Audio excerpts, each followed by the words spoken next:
Thank you.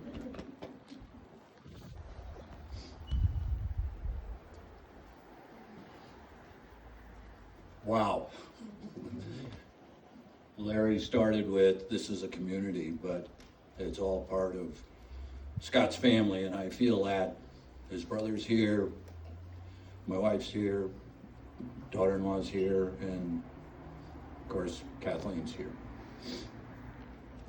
20 years ago and 40 days, 20 years and 40 days ago,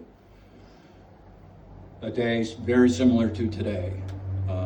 Scott and Kathleen got their wedding day, and I know there's some faces I recognize were here, and it was just a great day, and they started their married life together.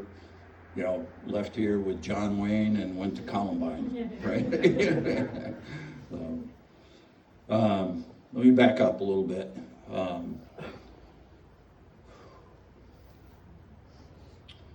Scott came into this world backwards, and I'll explain. But he left it going forward and fast. Scott was a breech birth, bottom first, and that's why I say it came in backwards, all right? And, as a changing, diapers and that kind of thing, they told us, we'll keep his legs in a swaddle, and, so he's in, his legs are down. But as soon as you open the blanket, boom, his feet went to his head, and it was like for, a month, you just had this, is he gonna be that way his whole life, Well, he eventually straightened the legs out, but I think still, the last time I saw him ski, I think he still had his rubber legs, so, yeah. So that was a little background, skiing wise. His older brother might have been 8, 9 years old. Scott's 3 years younger. First time on skis. We're at a small recreational area up in New Hampshire.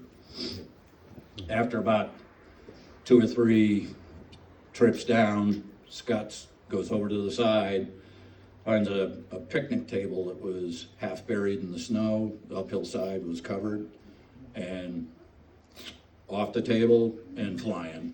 And I don't think he stopped. But, the morning that Kathleen called,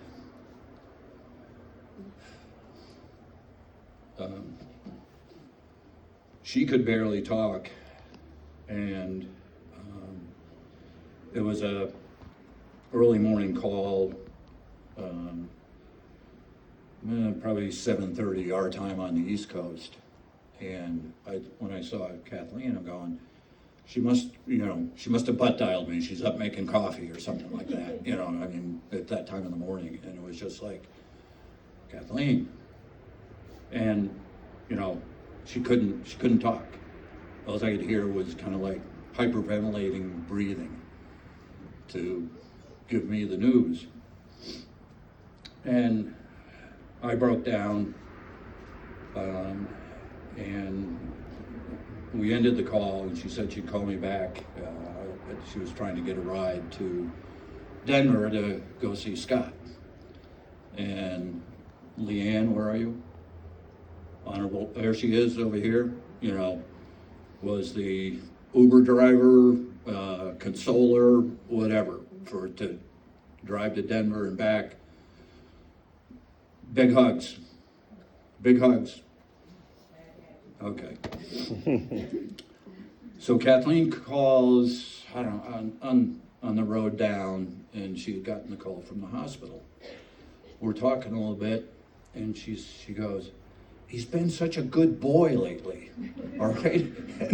I'm sorry, Kathleen, I'm talking, but it was like this awakening for me, all right, that with Larry's comments earlier, at 50 plus years old, he still had boyishness in him. And it was like anytime it was, whether it was going to the store, going snowmobiling, whatever, he was the first one out, and let's go, go, go all the time. So, a story, I was out here during the cross-country race, and he said, told me, he said, oh, it's gonna be fun, it's gonna be fun. So the day before, a bunch of people on snowmobiles go out and we do something out at the Wyoming border. He didn't tell me that the following day, you're up at 5 o'clock driving out there in the dark, to get ready for this thing. But I had a good time. Kathleen reminded me that, when the skiers left that aid station, I would chase them down the trail, ringing a bell and screaming at them. It was always a good time coming out here. Scott was always so proud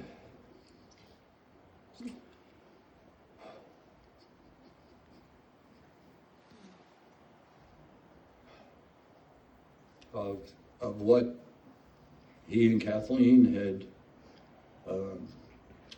made for themselves. It shows in their house, and obviously this gathering with all friends. They loved each other and loved being here. He couldn't say enough about being up at Hans Peak and being in Colorado. It was his place. So